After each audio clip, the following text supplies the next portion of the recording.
Hi guys! Good day sa inyong lahat dyan. How are you mga friendship?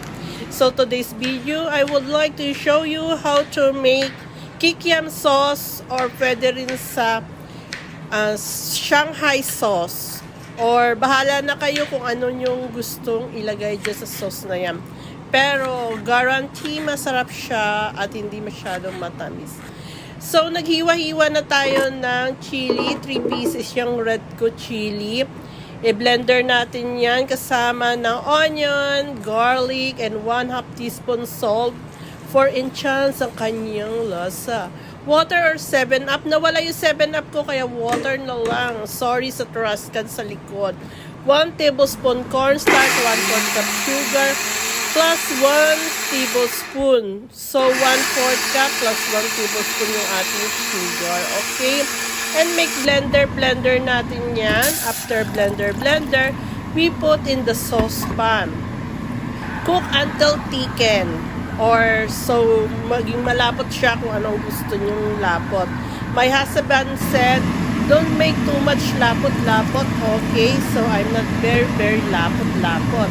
1 tablespoon vinegar para sa yung lasa niya ay sweet and sour. So, yung lasa natin ay sweet and sour, yun ang target natin. Ayan, okay na siya, mainit-init pa. And lalapot pa yan pag nawala na yung init. So, ayan yung ating kikiam na parang Shanghai ang itsura. So, binili lang yan sa Korean store, doon sa Bata, sa Philippine store. Bubu ang sabi niya.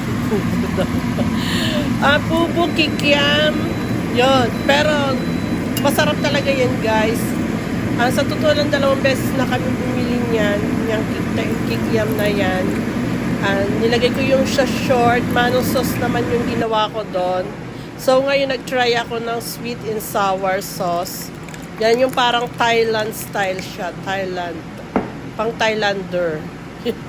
Okay guys, thank you for watching. Sana may natutunan kayo sa araw na ito.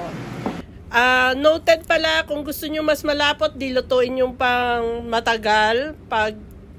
Or magdagdag pa kayo ng konting cornstarch, yung slurry natin. Thank you for watching, Mamwa.